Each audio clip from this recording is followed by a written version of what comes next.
여러분, 하나님 나라는 어떤 세상의 물질이나 세상 권력으로 다스리고 통치하는 그런 나라와는 달리 하나님의 의와 평강과 또한 희락으로 다스리고 통치하는 그런 나라임을 말씀드리고 있습니다.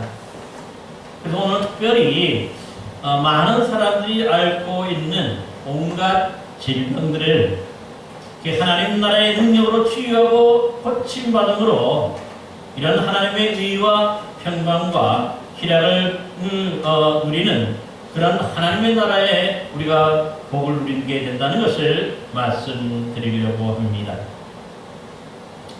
여러분, 하나님은 태초에 천지를 창조하실 때에 첫사람 아담과 하와를 그 하나님의 형상으로 창조하셔서 그 하나님의 나라인 에덴 동산에서 온전한 의와 평강과 희락을 누리도록 하셨습니다.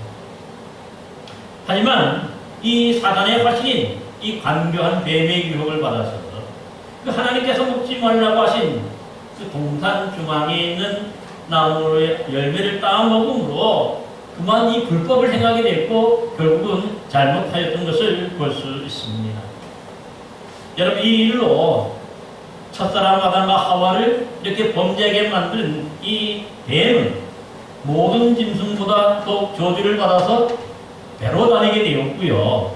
또한 여자의 후손과 원수가 되어서 여자의 후손이 뱀의 머리를 상하게 하고 한편 뱀은 사람들의 말꿈치를 상하게 하였습니다. 여러분, 여기서 이 사단의 화신인 간교한 뱀이 그 사람들의 발꿈치를 상하게 한다는 것은요, 이 뱀이 사람들에게 이 상처를 통해서 또한 뭡니까? 독을 집어넣는다는 뜻도 되지요. 결국은 이것 때문에 사람이 죽어갈 수가 있다는 것이죠. 그러니까 나쁜 이 독에 감염됨으로 사람이 고통을 당하고 아파하게 되는 것이고 또 다른 질병으로 이어지게 되는 것도 볼 수가 있습니다.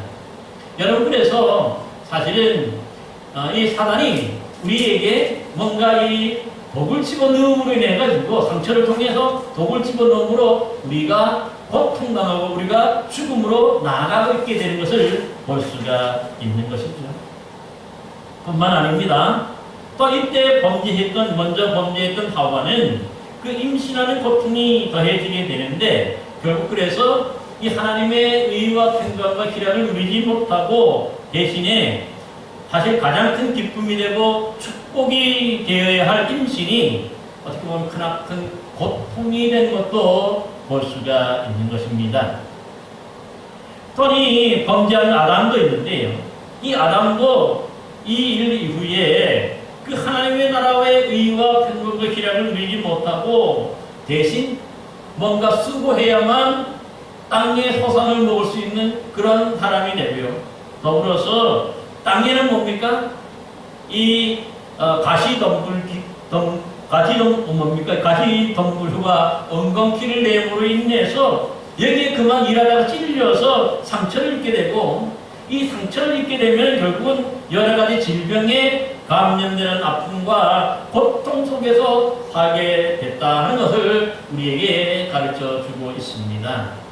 그러니까 뭔가 우리의 몸이 상하고 그러니까 우리 몸이 뭔가 병이 들고 질병이 된다는 것은 바로 이 창조 때에 그 아담과 하와가 바로 범죄한 이후임을 볼 수가 있는 것이죠. 바로 사단이 우리의 뒤꿈치를 물어서 바로 독을 집어넣고 또 이 땅이 가시덤불과 또 이 찔레를 내므로 인해서 거기에 찔려서 우리가 아파하고 고통당하는 그런 질병이 우리에게 임하게 되었음을 성경은 가르쳐주고 있는 것입니다. 그러기에 사실은 뭡니까? 우리가 이 하나님의 나라와의 의와 평강을 누리기 위해서는 뭐가 필요합니까? 바로 치유가 필요하고 바로 고침받는 것, 병나음이 필요한 것을 볼 수가 있어요. 우리가 이 상처로 인해서 뭔가 아파하고 뭔가 질병을 앓는 한 이 하나님의 나라의 의와 평강을 우리가 제대로 누릴 수가 없게 되는 것이죠. 그러기에 뭔가 우리가 하나님의 나라의 의와 평강을 누리고 하나님의 나라의 복을 누리려면 어떻게 됩니까? 치유받아야 되고 고통에서 해방되려면 우리가 고침받고 나음받아야 된다는 것을 분명하게 우리가 기억해야 하는 것이죠. 여러분, 그러기에 예수님은요, 이 땅에 오셔서 각종 그 상처 입은 자들과 또 이런저런 질병에 걸린 자들을 바로 치유하시고 그들을 고쳐주시는 것을 볼 수가 있습니다. 여러분들께서 예수님께서 이런 수많은 사람들의 질병과 이 상처를 고쳐주심으로써 또한 하나님의 나라를 이 땅에 전파하신 것도 성경을 통해서 우리가 분명하게 볼 수 있는 사실입니다.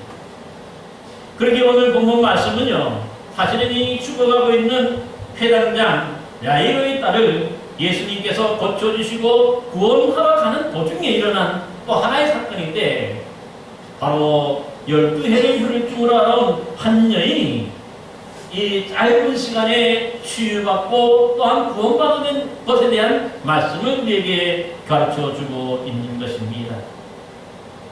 여러분, 어떤 여인이 12해 동안 혈증을 앓고 있었다고 했는데, 당시 이 혈증이라 하는 것 자체가 주로 여인들이 앓고 있는 일종의 하혈을 하는 그러한 질병인데, 사실은 그때 보면 우리가 생각하는 것보다 훨씬 더 큰 고통과 상처가 있었던 그러한 질병임을 볼 수 있습니다. 왜냐하면요, 뭔가 이 하혈을 한다고 하는 것 자체가 성경 레위기의 율법에 의하면 매우 부정적이고 불결하게 여기는 그런 질병으로 이 사람들과 직접 만나거나 접촉하지 못하도록 아예 차단시키고 고립시켰던 그런 질병이기 때문입니다. 그러기에 아마 이 혈증에 걸린 여인은 12년 동안에 자신에게 있는 이 병을 고치기 위해서 아마 자기가 할 수 있는 노력을 최선을 다했던 것을 볼 수가 있어요. 그래서 오늘 본문에도 보니까 당시에도 용하다고 하는 의사들은 다 찾아갔던 것을 볼 수 있죠. 찾아갈 때 그냥 찾아가는 게 아니죠. 또 이 대개보면 용하다는 의사는 뭘 요구합니까? 비싼 그런 진료비를 요구하는 거지. 그러다 보니까 거의 오늘 본문에 뭐라고 합니까? 가진 것도 다 허비하였다.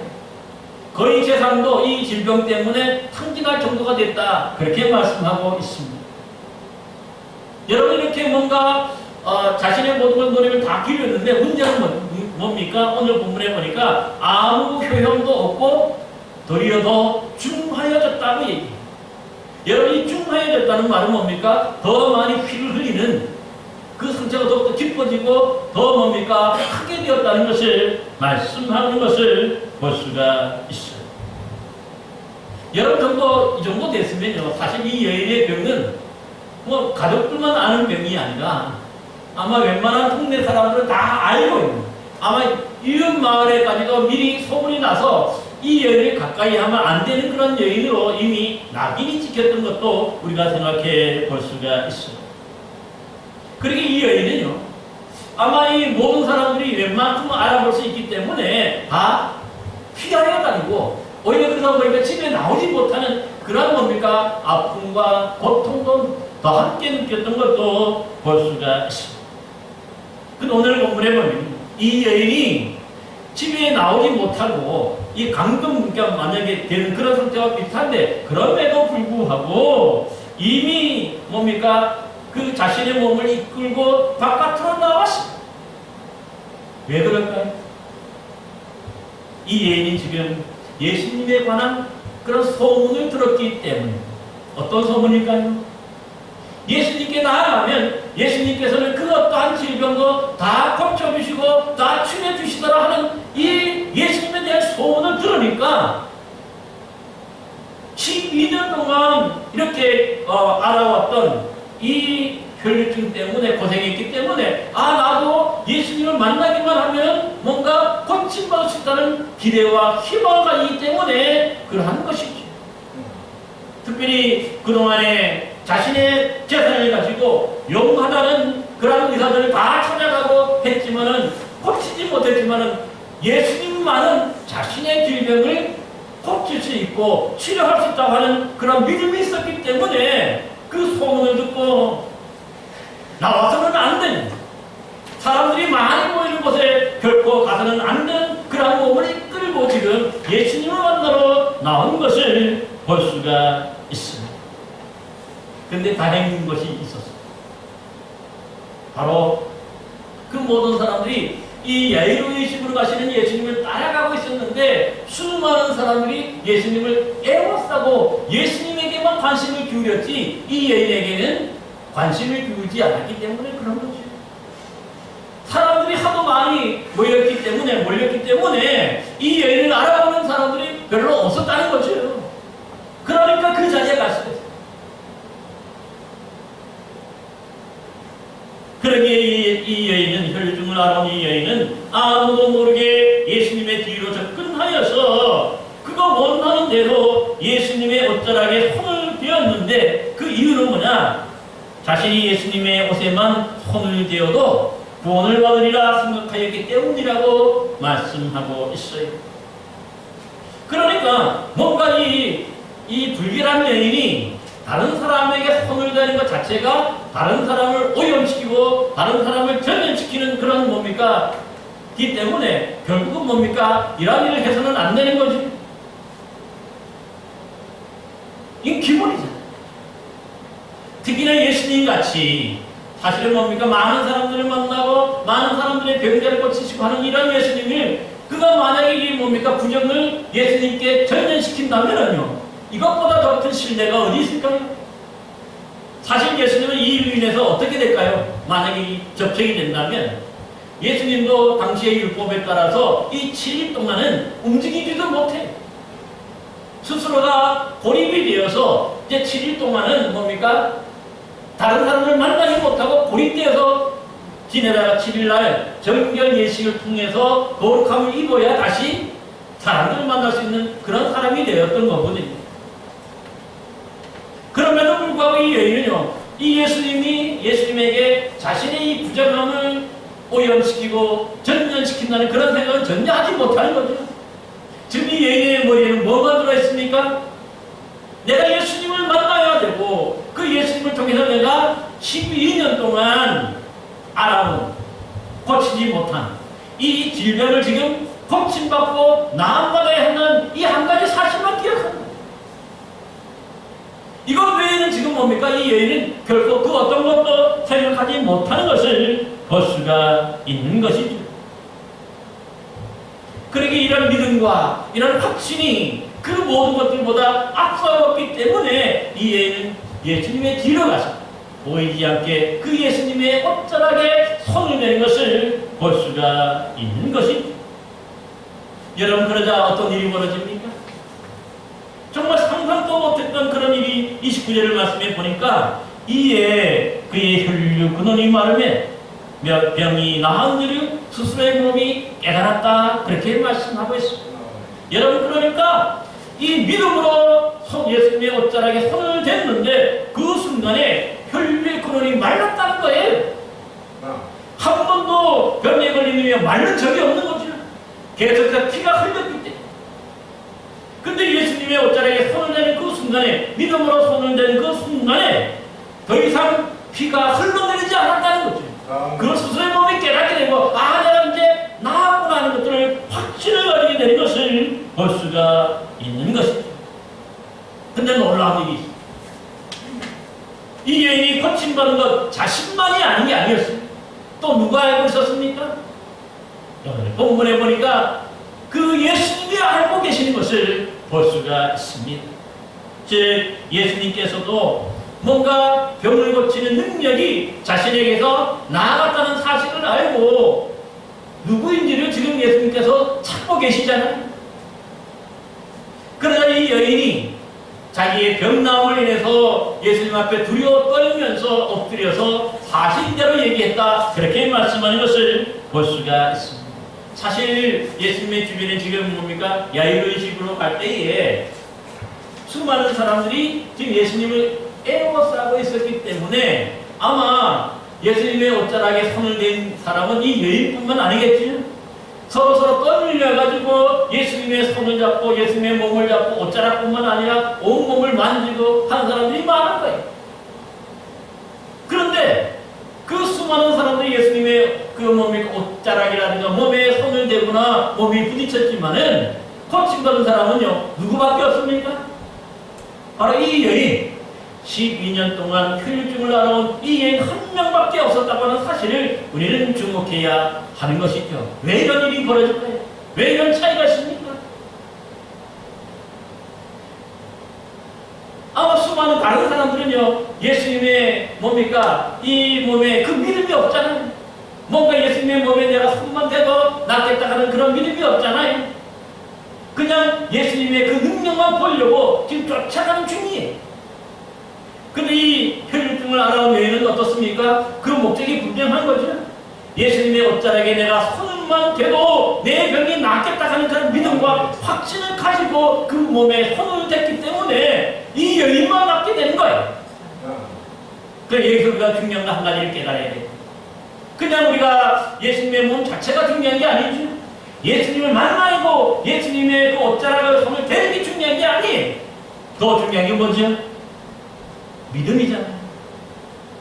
내가 예수님의 옷자락에만 손을 대어도 낫겠다 하는 그 믿음이 있기 때문에 그 순간에 낫게 되는 것이지, 이 믿음이 없이 만지면요, 그 아무것도 아무리 많이 만진다 그래도 결코 병 낫거나 치유의 능력이 임하지 않게 되는 것을 볼 수가 있는 것이죠. 여러분, 그러기에 오늘 여기서 우리가 기억하는 것은 뭐냐면요, 예수님 당시에도 보면은 그 예수님의 옷자락이나 그 신령하기 때문에 뭔가 만지기만 해도 병이 낫는 게 아니라는 사실을 우리가 분명히 알 수 있죠. 왜냐하면 다른 사람들도 자의반 타의반 예수님의 몸에 그 옷자락에 다 손을 대고 또 만졌기 때문에. 근데 그 사람들에게는요, 그 어떤 사람들에게도 이 치유의 능력이 나가지 않았던 것이죠. 고침받지 못했다는 사실. 어디 고침받은 사람은 누구만 고침받았습니까? 이 믿음으로 예수님의 옷자락에 손을 댄 그 여인만 고침받고 치료받았다는 사실을 우리 모두 분명하게 기록해야 되는 거죠.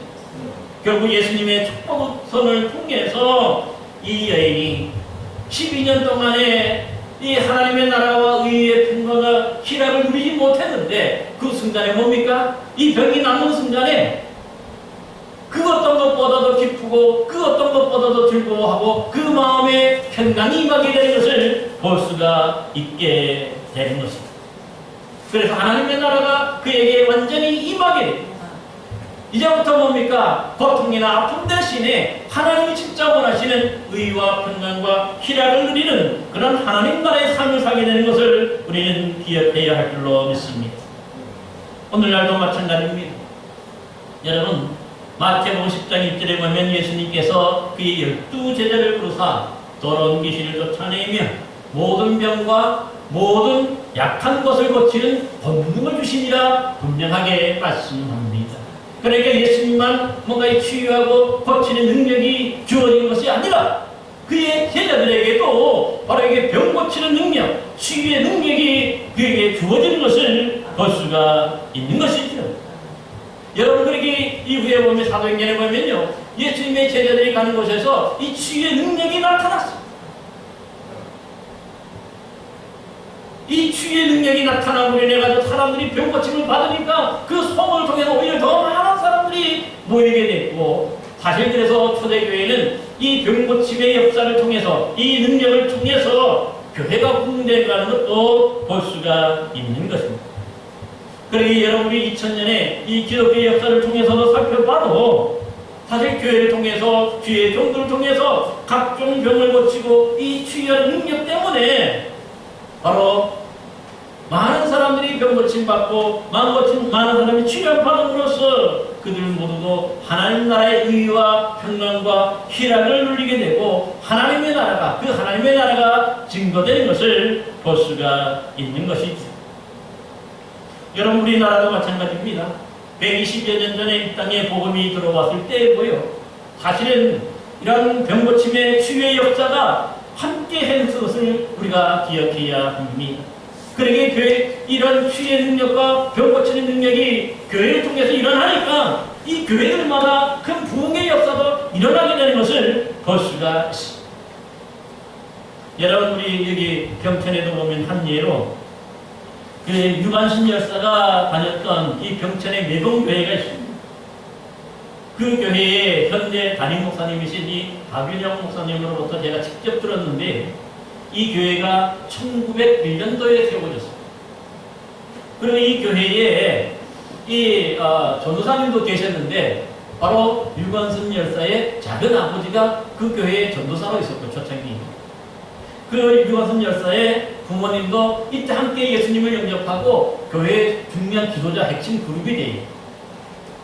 뿐만 아니라 이 유관순 열사의 그 다른 친척들도 되게 보면 일찍이 복음을 받아들여서 그 모두가 대부분이 좋은 믿음의 가정에서 성장하게 되는 것을 볼 수가 있습니다.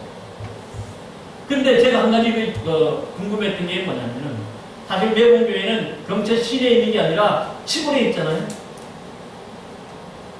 여러분, 이 시골에 있는데 사실 이 오래된 교회가 사실 병천 시내에 세워진 게 맞겠지? 근데 이 좋은 교회가 왜 여기 시골에 이렇게 세워졌을까? 한번 그렇게 그 목사님께 한번 질문을 했는데, 그 목사님이 이렇게 그 다름이 아니라 초창기에 어떤 분이 교회에서 뭡니까? 성령의 능력으로 이 병고침의 역사가 일어나, 치유의 역사가 일어나. 그러다 보니까 이 소문이 그냥 여기저기 쫙 퍼지기 시작하니까 마을 사람들이 대부분이 다 교회로. 그래가지고 그때에 그 시골에 100명 이상의 다니는 그런 교회로 급성장했던 것도 내가 직접 들어본 것을 제가 기억합니다. 그러니까 사실은 뭐냐면은 이 초창기 교회 때 보면요, 그냥 이게 복음이 전파된 게 아니라 거기에 보면 이런 성령의 역사, 이런 뭡니까? 치유의 역사, 병고침의 역사가 항상 같이 있어요. 이 소문 때문에 사실은 많은 사람들이 뭡니까? 예수 믿지 않는 사람도 너도 나도 다 교회로 이렇게 몰려왔던 것을 볼 수가 있는 것입니다. 여러분, 요즘에도 보면은요, 많은 성도들이나 가족들이 좀 더 아프고 큰 병이 들면 어떻게 합니까? 사실은 교회 가서 병 낫기 위해서, 또 고침받기 위해서 목회자와 다른 성도들에게 기도를 부탁하는 것을 봅니다. 왜 이 기도를 부탁하는 것일까요?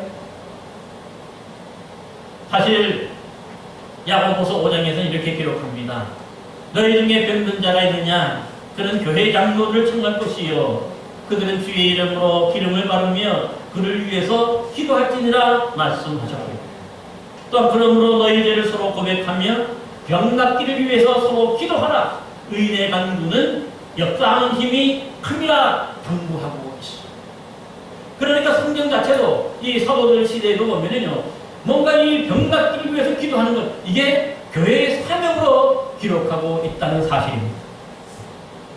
아픈 사람들, 질병을 걸리는 사람들이 다 뭡니까? 교회 장로를 통하고 교회 목회, 이 장로라는 자체가 교회 목회자를 뜻합니다. 처음부터 목회자라는 말이 없었고 처음에는 장로였어요. 그러다가 차차차차 이제 좀 더 구분이 되는 것을 볼 수가 있는데, 그러니까 뭔가 아프고 병든 사람이 있을 때 어떻게 하라고 얘기합니까?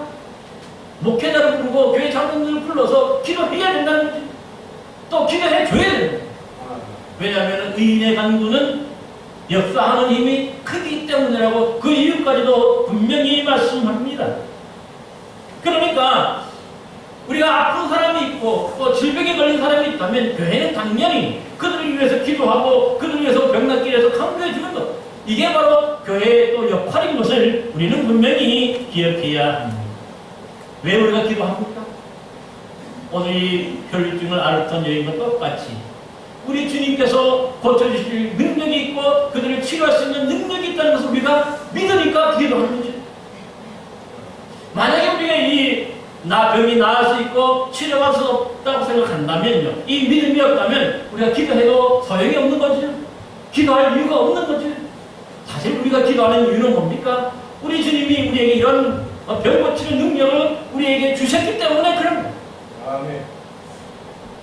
예수님에게 허락하셨고 또 예수님의 제자들에게 또 그 제자들에게 또 계속 이 능력이, 병 고치는 능력이 교회 속에서 역사했기 때문에 그 믿음이 있기 때문에 그 믿음으로 기도하라고 바로 하는 것을 볼 수가 있는 것이죠. 여러분, 저도 서울에서 교회에서 부목사로 사역할 때 보면은요, 이 교회 기도원이 있어서 담당자들이 돌아가면서 화요일마다 이 기도원 집회를 인도했어요. 한 번은 제 차례가 되어서 기도원에 올라가서 이 화요 집회를 인도하는데 갑자기 몸이 아픈 성도들 위해서 기도하는 그런 성령의 이 감동하심이 제게 있었어요. 그래서 집회 도중에 이 마지막 기도할 때 보면은 혹 몸이 아픈 성도들은 지금 아픈 곳에 자신의 손을 얹으라 제가 기도하겠습니다 하고 치유와 병 낫기를 위해서 사실은 간절하게 기도했던 적이 있어요. 그리고 내려갔거든요. 근데 그날 저녁에 기대도 하지 않았는데 갑자기 전화가 한 통 왔는데 이 화요 집회에 참여했던 어떤 권사님이 전화를 했어요. 그 전화 내용이 뭐냐면은 사실 목사님이 기도하라 그래서 자신이 아픈 곳에 손을 얹고 이렇게 함께 기도했는데 그 후에 그 즉시로 바로 뭡니까? 병이 나았다는 거예요. 고통이 없어졌다는 거예요. 그러면서 목사님께 좀 이 간증을 알리기 위해서 자기가 전화했다 하는 것을 제가 기억해 볼 수가 있는 것입니다. 그래요. 지금도 이 주의 역사, 병고침의 역사는요, 주의 종들을 통해서 또 교회를 통해서 계속해서 이어지는 하나님 나라의 능력임을 여러분 기억하시기를 바랍니다. 여러분, 그러기에 한편으로 보면 이 요한계시록에 보면요, 사실 이 세상 총괄에 이루어지는 그 하나님의 나라, 여러분 여기 하나님의 나라에서는요, 이 장애인이 있을까요? 없을까요? 오늘날 교회에서도 보면은 이렇게 저렇게 몸이 불편한 장애인들이 많지. 그런데 하나님 나라에 들어가면 이러한 장애인이 있을까요? 없을까요? 한 명도 없을 거예요. 왜 그렇습니까? 성경에 보면 계시록에 보면요, 하나님이 함께 하셔서 그들의 눈에서 눈물을 닦아주시고 치료해 주심으로 사망도 없고 애통하는 것도 없고 독하는 것도 없고 또 보면 아픈 것도 다시 있지 아니하더라. 계시록은 그렇게 기록하고 있어요. 그러니까 하나님의 치료를 통해서 여러분 온전해지고 완전해지는 것을 볼 수가 있는 것이죠. 또한 요한계시록 22장에 보면은요, 그 하나님 나라의 주황길에는 보면은 하나님과 어린 양으로부터 흘러나오는 수정같이 맑은 생명수의 강이 있고 강 좌우에는 생명나무가 있어 12가지 열매를 맺되 달마다 맺고 그 나무 잎사귀는 만국을 치유하기 위하여 있더라 얘기합니다. 생명수의 강에 그 가에 있는 나무의 잎사귀로 누구든지 다 치유할 수 있다는 거지. 그러니까 거기에는 보면은요, 장애인이 없다는 것을 우리가 알 수 있어요. 왜냐하면 하나님이 우리를 완전히 치유해 주셨어요. 정말 이 땅에서는 장애를 입어서 고생하고 힘들었지만 하나님 나라에서는 하나님이 완전히 치유해 주심으로 우리가 신령한 몸이 되는 거죠. 완전한 몸이 돼요. 그러기에 하나님 나라에서는 두 번 다시 장애가 없는 것이죠. 모두가 똑같은 사람들, 정상적이고 건강한 그런 사람들만 있는 것이 바로 하나님 나라인 것을 여러분 기억하시길 바랍니다. 여러분들에게 하나님 나라에 이런 장애가 없기 때문에 모두가 다 건강하니까 하나님이 주시는 그 의와 평강과 희락을 누릴 수가 있게 되는 것입니다. 저와 여러분 모두가 우리 주님 예수 그리스도를 온전히 믿음으로 우리 모두가 이 하나님 나라에 들어서 우리 모두도 하나님의 이런 직접적인 치유를 받아서 완전히 건강한 그런 의와 평강과 희락을 누리는 귀한 성도들, 귀한 영혼들 되기를 간절히 축복합니다. 기도하겠습니다.